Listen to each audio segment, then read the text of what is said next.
Hello and welcome to today's webinar. On behalf of European Pharmaceutical Review and Nelson Labs, I'd like to thank you all for attending. My name is Catherine Eckford, Editorial Assistant of European Pharmaceutical Review, and I'll be moderating today's webinar. Joining me today is Ruud Kubbers, Senior Expert of LC MS at Nelson Labs. And in this webinar, we'll be learning about how advanced techniques such as mass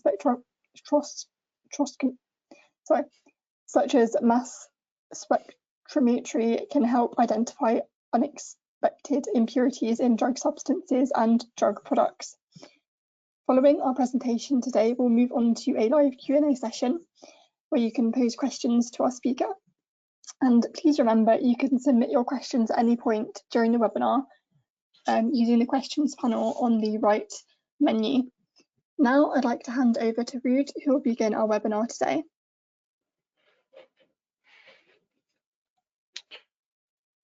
Thank you. So welcome everyone.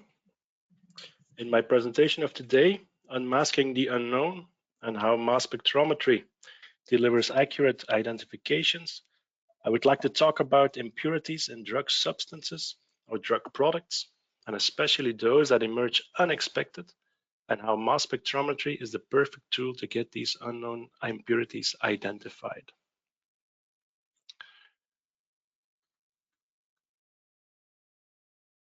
Oh, that's one too far. So this will be the outline of today's presentation.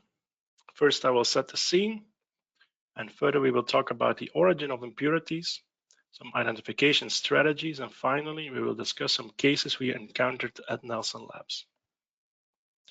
Now, the context is easy and probably not uncommon for everyone listening to this webinar. A product is already on the market, and suddenly a new impurity is detected in the routine quality control analysis that has never been seen before. This, of course, causes a red flag in the organization as it triggers an out of specification, and depending on the concentration of the detected impurity, can put batches on hold, actions need to be defined and taken, and a root cause analysis needs to be initiated. Now, the main issue with an unknown impurity is the toxicological uncertainty that is associated with it. Patient safety is no longer guaranteed or assured because without knowing the true identity of the impurity, it can potentially be toxic or even carcinogenic or mutagenic. So depending on the concentration relative to the concentration of the API, the active pharmaceutical ingredient, and whether it was detected in a drug product or a drug substance, certain thresholds are in place to report, identify, or even quantify the unknown and detected impurity. Now, impurities can originate from different sources, and we can classify them roughly using the following classification tree. So the first level of classification is based on its chemical nature. They can either be organic or inorganic, or they can be solvents. Now, in this presentation, we will mainly focus on the organic impurities. This class of organic impurities can be further divided into drug-related impurities, contamination impurities, and process-related impurities. Now, in the next slides, we will focus on more on these categories of impurities, starting with the drug-related impurities. As the name states, drug-related impurities are, of course, related to the active pharmaceutical ingredient, the API, and they are formed by chemical reactions, which can either be temperature, humidity, oxidation, or light-induced, or a combination of these factors. During drug development, theoretical models are used to predict potential impurities, and of course, actual stability studies are performed where drug product is stored at accelerated conditions and where impurity levels are being monitored. The example shown on the slide is from the anti-inflammatory drug ibuprofen and several of its known degradation products that were identified during stability studies.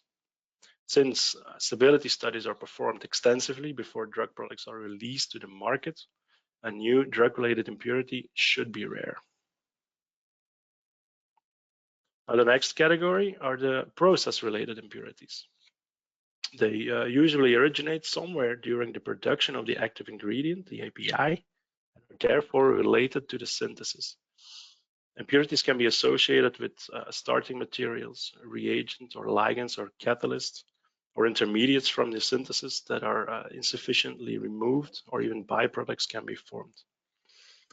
Normally, these process-related impurities are extensively investigated by a company with impurity profiling studies. So a new process-related impurity should be rare when the correct control measures are in place. The last category of impurities are those due to contamination. And if impurities are not likely to be drug-related or process-related, they should be contamination, right? And indeed, it's a more likely source for unexpected impurities, and they are more challenging to keep fully under control as you rely on other manufacturers of all the materials that are used in the whole process of synthesizing and bringing a drug product to market. Special attention is required for leachables, of course, because they can migrate from packaging components or manufacturing components into the drug product. As there are many different components that are linked to either the container closure system or the manufacturing, like O-rings or tubings or storage bottles, there are potentially many small gaps in the change control where new impurities can be introduced unknowingly. A new label, a new secondary packaging, or even a new manufacturing site with other equipment can lead to unknown impurities arising in a product. We're coming back to the what now question that was raised on one of the first slides of this presentation. Now, if the impurity is below the identification threshold, identification is not necessary, but it might be a good idea as a company to anticipate on a potential out of specification in the near future and start a root cause in an early stage before the impurity exceeds the identification threshold. Now, obviously, when the impurity is above the identification threshold, it needs to be identified. And when it exceeds the qualification threshold and a toxicological assessment is needed or required, identification is a key step in this process because a structure is needed to, for example, perform a QSAR study. So identifying the impurity is often a crucial step in the de-risking process of an impurity. And it should speak for itself, but identifying an impurity must be done correctly. Only with a correct identification, the right toxicological consequences can be assessed. So as the sample shows, the same mass spectrum can have a great mass spectral match with a compound present in a commercial database like NIST or Wiley, but it's a wrong ID nevertheless. A wrong identification can have two different consequences. So either the actual identity is more toxic and the patient's risk is underestimated and poses a potential safety risk, or the actual compound is less toxic and laborious and costly actions might have been taken already that were basically redundant. Now at Nelson Labs, we are experts in the field of extractables and leachables testing. So every compound that we report has been assessed and a certain level of identification is given to it according to the following decision tree. This decision tree has been designed by some of my colleagues here at Nelson Labs and it can guide you through the process of gathering information about an unknown compound and defining its final level of identification. So every level of identification from unknown over partial to tentative, confident and finally confirmed requires additional information. Chromatography parameters such as retention time, peak shape, over the mass spectral information, accurate mass, fragmentation patterns, spectral similarity to other known compounds, homologues, to the chemical information regarding the material composition or known degradation pathways. Every piece of the puzzle adds up to the final level of identification. Now, all this information is gathered into our Nelson Labs unique screener database. It's an extensive database with relevant compounds as we screen a whole galaxy of different materials, container closure systems, medical devices, so on. Since the pharmaceutical industry is everly growing, so are the packaging and container closure systems those drugs are stored in. And we are continuously investing in identifying new unknown compounds to keep our unique database reliable and up to date. All compounds have a clear identification status from tentative over confident to confirmed. When an actual analytical standard is analyzed on one of our screening platforms, and we have obtained the compound-specific retention time and mass spectral information. On the right, I added the number of confirmed compounds per technique. So that's over 1,500 for volatiles detected by headspace GCMS, over 4,000 for semi-volatiles detected by GCMS, and over 1,000 and 2,000 confirmed compounds for polar non-volatile compounds detected by electrospray MS, and apolar non-volatile compounds detected by APCI MS respectively. So just to give you an idea about the relevance of this database and the enormous efforts that have gone into creating this extensive database. Now, our unique screener database is a key part in our Nelson Labs activities, of course, providing premium extractables and leachables testing services to the pharmaceutical, biological, and medical device industries. But whenever unknown compounds need to be further elucidated, we rely on high-end mass spectrometers.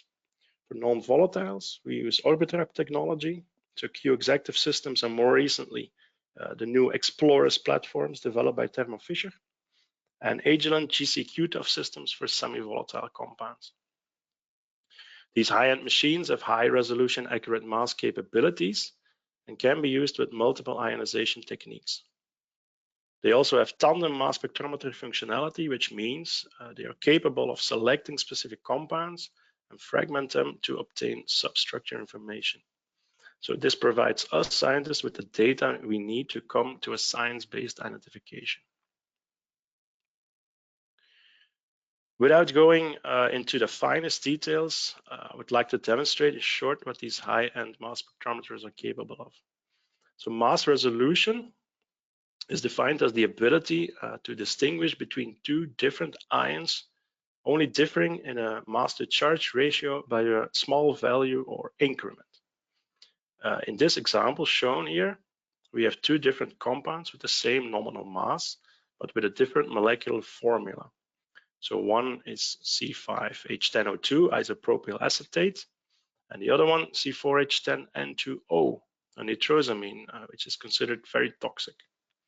So at low resolution, we are not capable of distinguishing both compounds should they be present in a sample at the same time at the same retention time.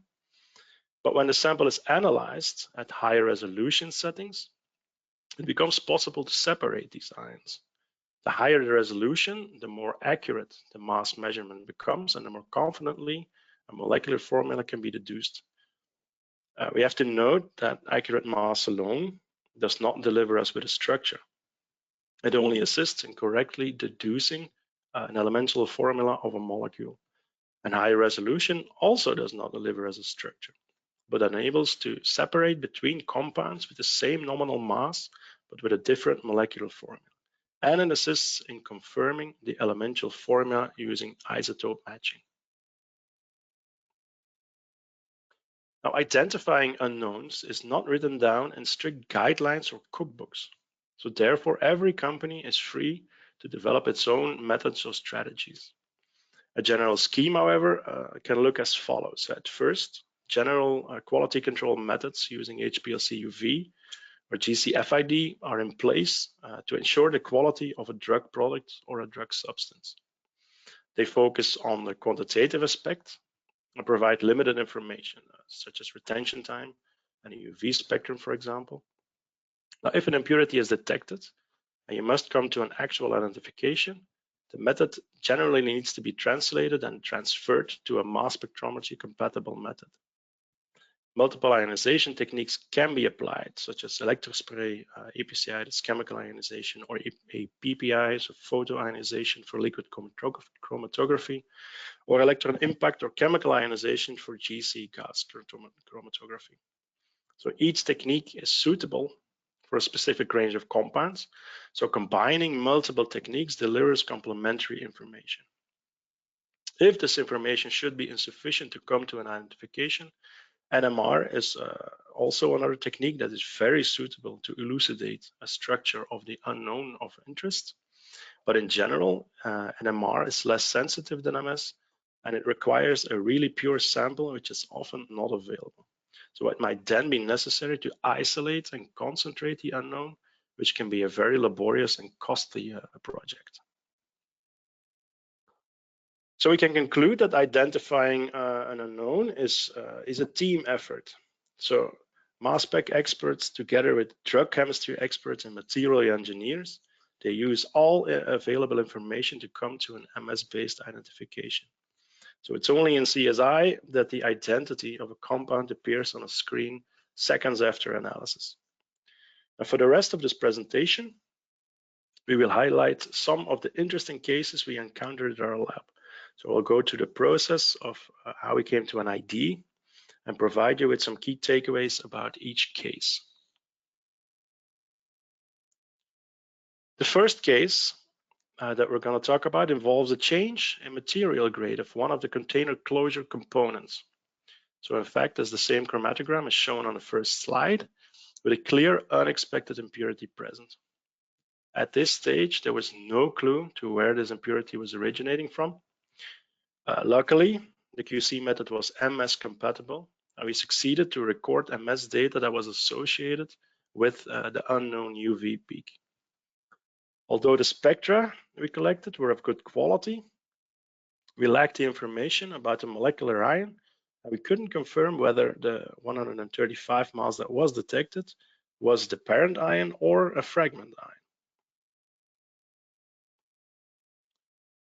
The sample was then also analyzed with GCMS, where also a clear differential signal was present in the contaminated batch of drug product. The spectra associated with the differential peak in this GC chromatogram was a match for 4-terpentylphenol, and it was a compound present in our Nelson Lab screener database. Now, of course, the conditions to perform a workaround has several requirements, the most important one being the availability of a good blank sample, that is drug product without the impurity. In case several differential peaks are present, the expert needs to dive into the data and pinpoint the correct compound, because the direct correlation, the retention time, is lost when we transfer a method to another technique or another platform. Now, the compound was then further confirmed by analyzing a reference standard on the original QC method.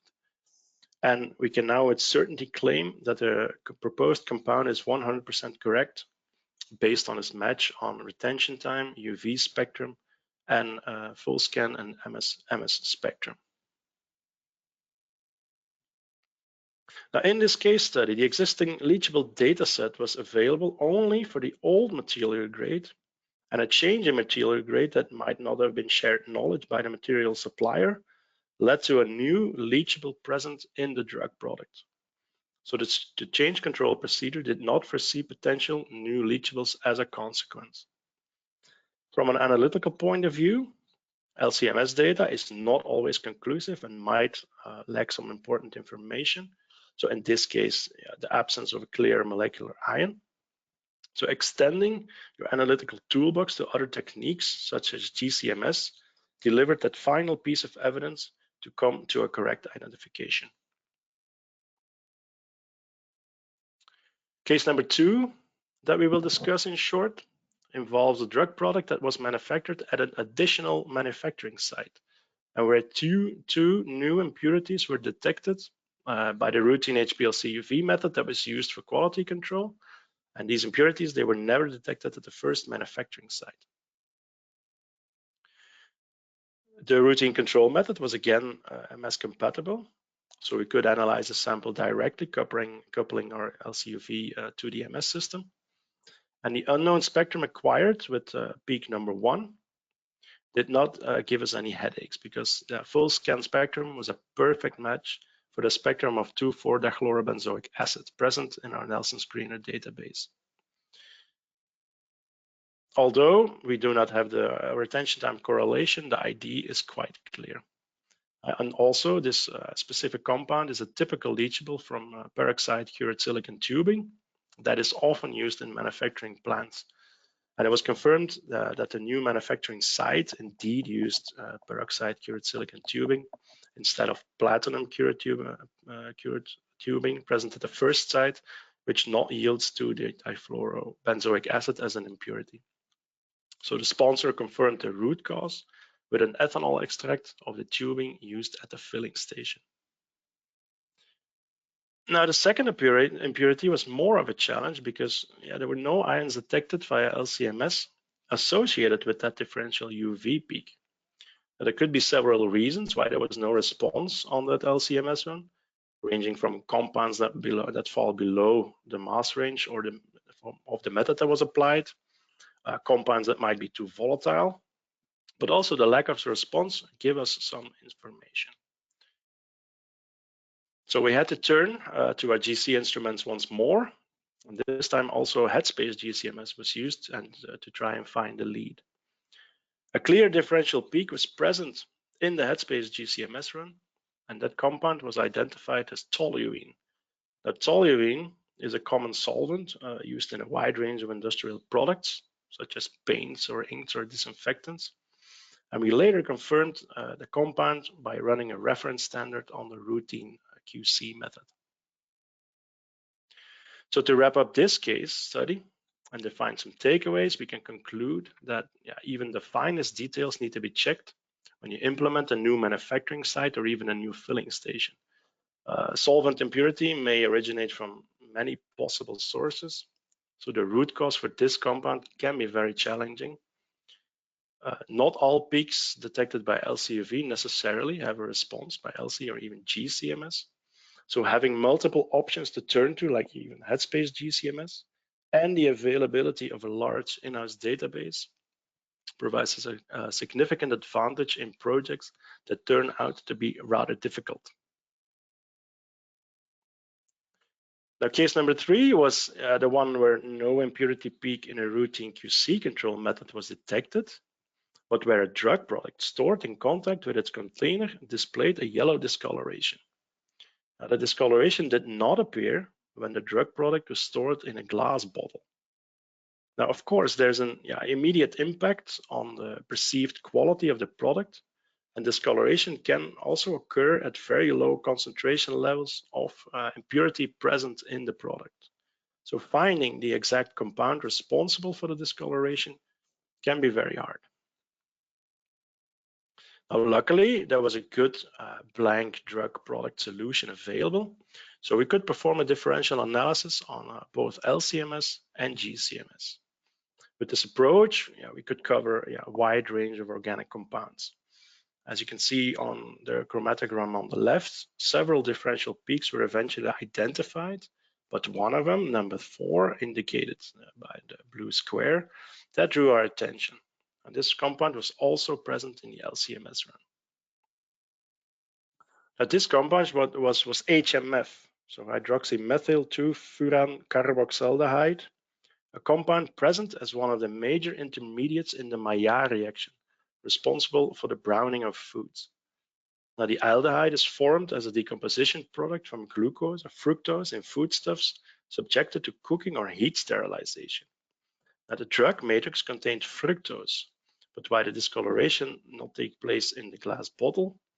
Perhaps the blank was not sterilized. This, of course, is food for an extensive root cause analysis. In some cases, to wrap up, no analytical out of specification is present in drug product, but even low levels of impurity that are not visible on UV, for example, can lead to visual out of specifications. Leachables may affect the quality of drug product by changing pH or inducing a color discoloration and so on. So having the ability to screen samples with differential software and search for a potential impurity candidate And the availability of a large leachable compound database can give customers the information they need to perform a conclusive root cause analysis.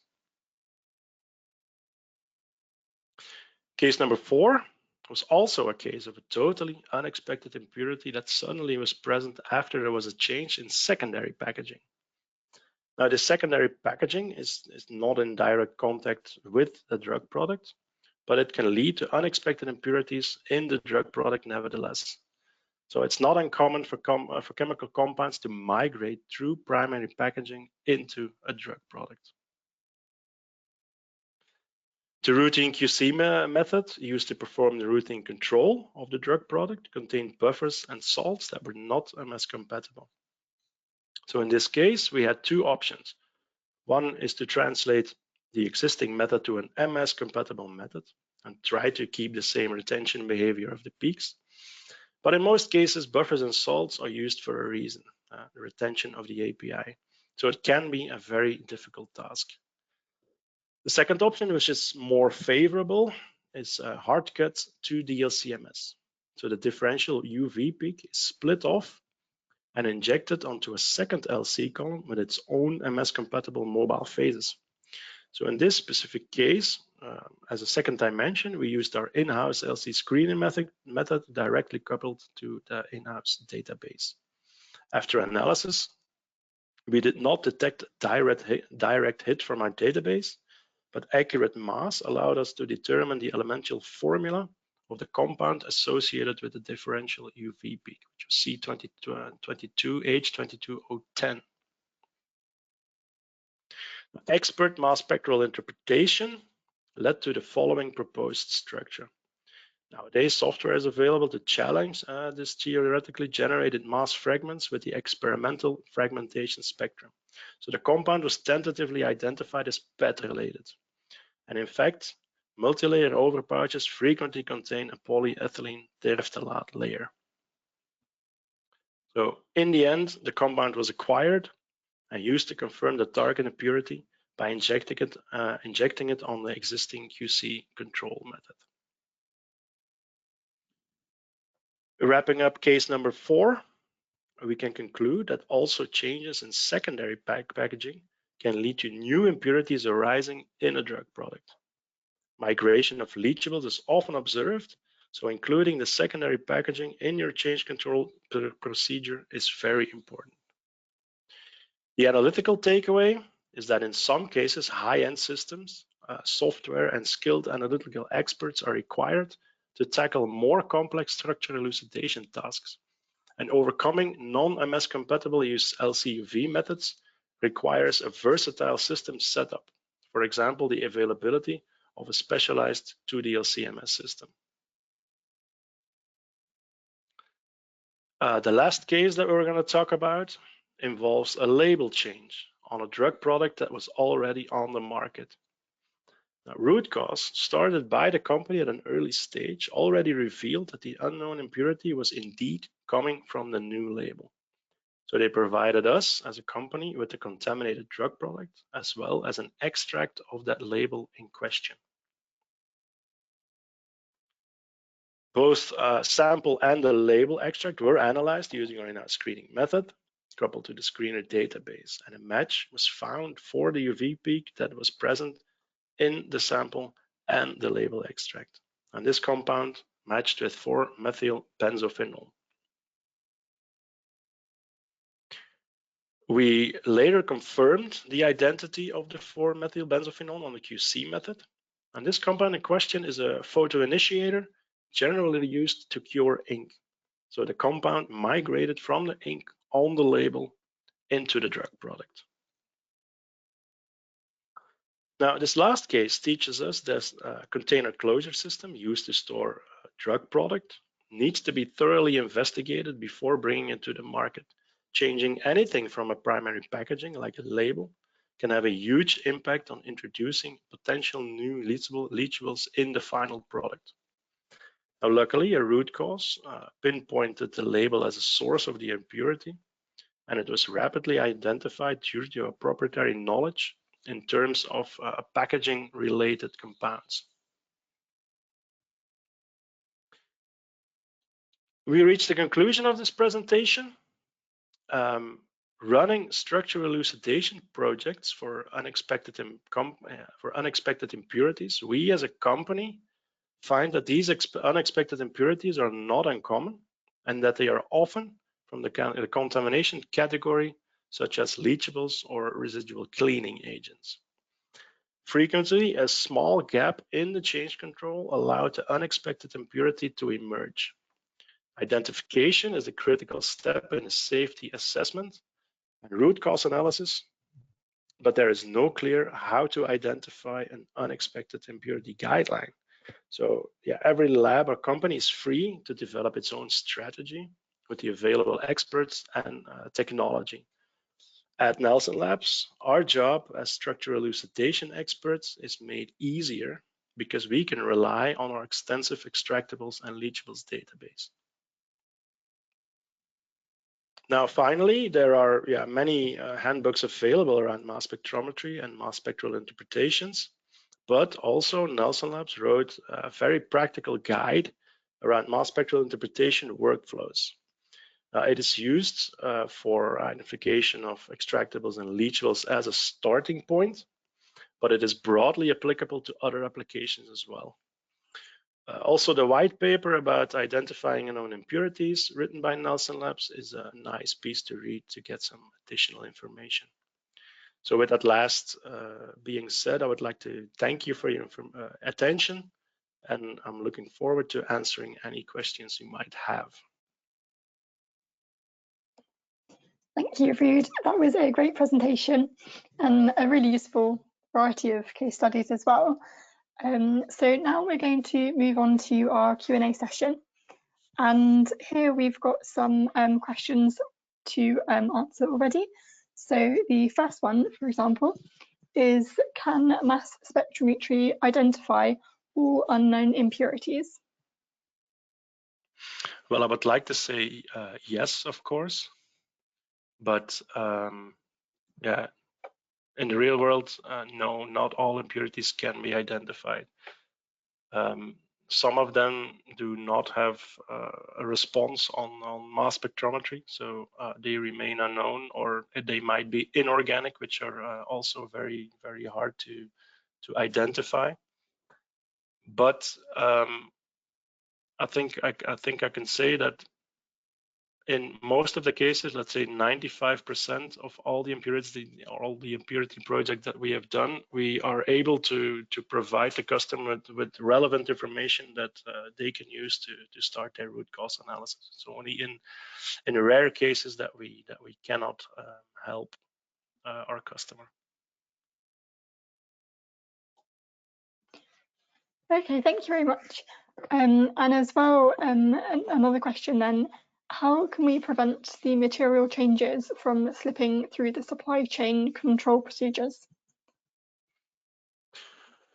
Well, that's very hard, of course, because as I mentioned during the presentation as well, you might not always get all the information from your suppliers as well. So if they change anything in material grade that they do not let you know, it's of course very hard to know whether that has happened or not. So I think the best thing to do is keep good contacts with all of your material suppliers, so they notify you when they change something, and have every material used or every material that comes in contact with your drug product during storage or during production needs to be thoroughly checked. So I think if all that is in place, the chances of getting an unexpected impurity are slim, but nonetheless they happen. So. Thank you very much. And as well, I guess also that just to confirm, going back to the previous question, how would you identify an unidentified impurity, for example, in terms of detecting a particular impurity during batch to batch variation? What was the question? How to identify an unidentified, which can't be identified? Yeah, the impurity and the unidentified impurity. Well, if it remains unidentified, we all the information or all the work that has been done can also be used as information. So you can state that certain compounds of interest that are known to be toxic should be picked up by mass spectrometry. So if all those efforts did not succeed in getting an ID, that's information as well. So if it remains unknown, you can still say, well, it can't be this, it can't be that, but otherwise we would have detected it. So I think, yeah, that's the information you have then, but it might be sufficient as well to do a root cause analysis. Okay, thank you. That's a good summary. And as well, why aren't mass spectrometry methods routinely used for quality control?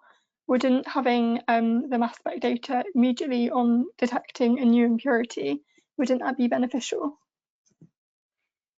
Yes, that would be very beneficial, but yeah, the problem with mass spectrometry is that it's very expensive.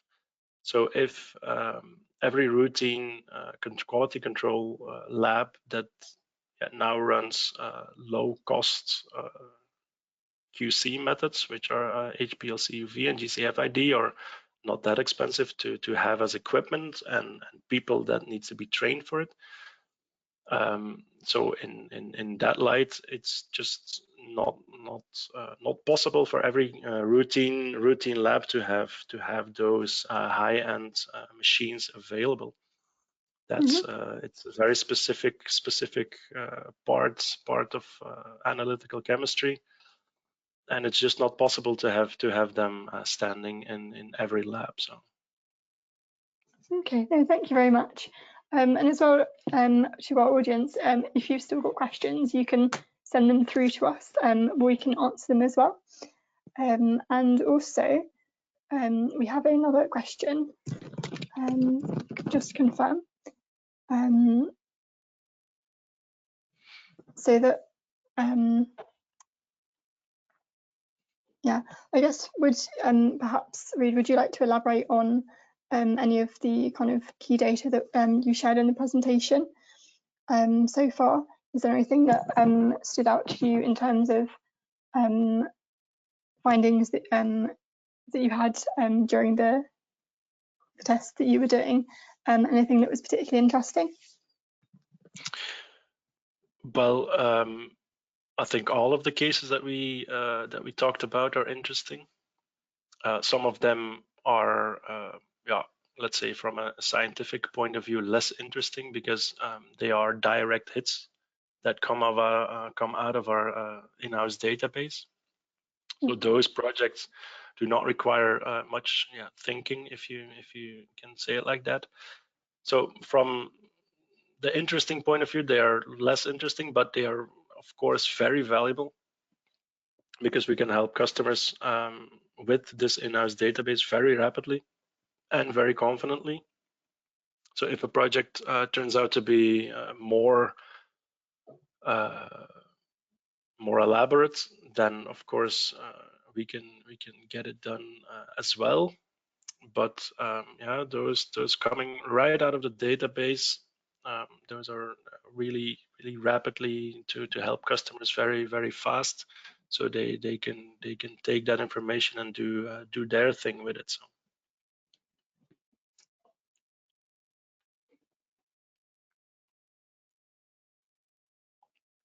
I hope that answered the question.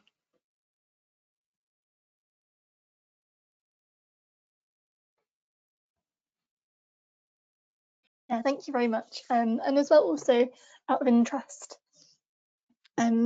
was there a key challenge that you could highlight? Obviously, maybe expanding on what was shared in the presentation from the studies that you did and kind of the outcomes from that.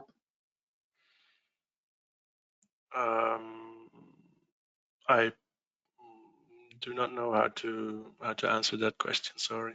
Okay, sure. No, that's all right. I can move on to other questions. So in terms of commercial LC-MS databases, in terms of equipment, in terms of ones that were constructed by authentic standards, do you use those commercial databases? Well, of course, we use those commercial databases because they contain valuable information. But the key with commercial databases is that you do not have the retention time correlation between the compounds in the database. So the verification of is a match really a match?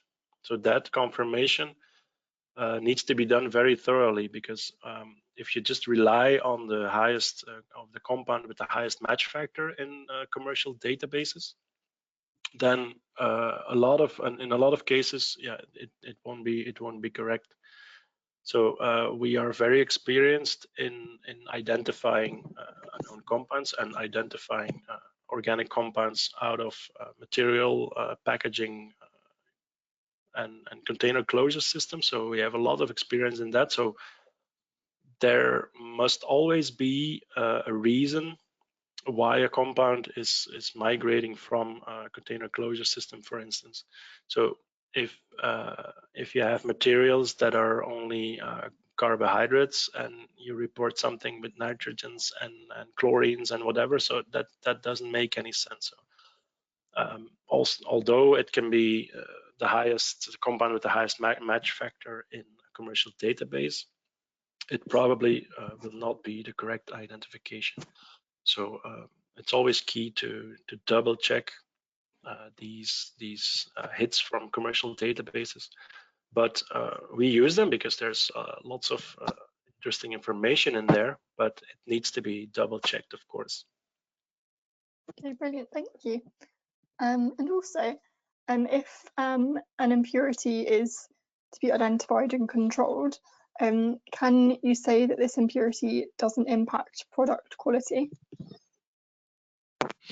Well, that needs to be assessed by a toxicologist. So yeah, we as a company, we provide the information where a company or our customer needs to go further. So they have to go to a toxicologist, who can assess the toxicological risk about a specific compound regarding the concentration and if it's toxic or not. So yeah, we as a company deliver all that information that is needed to do that, but yeah, we do not offer the toxicology ourselves. So that's something that our sponsors need to do themselves. So we deliver information, and customer has to go further with that. Okay, thank you very much. And also, can we use the same technique to identify microbial contaminants? Yeah, I guess from the earlier question.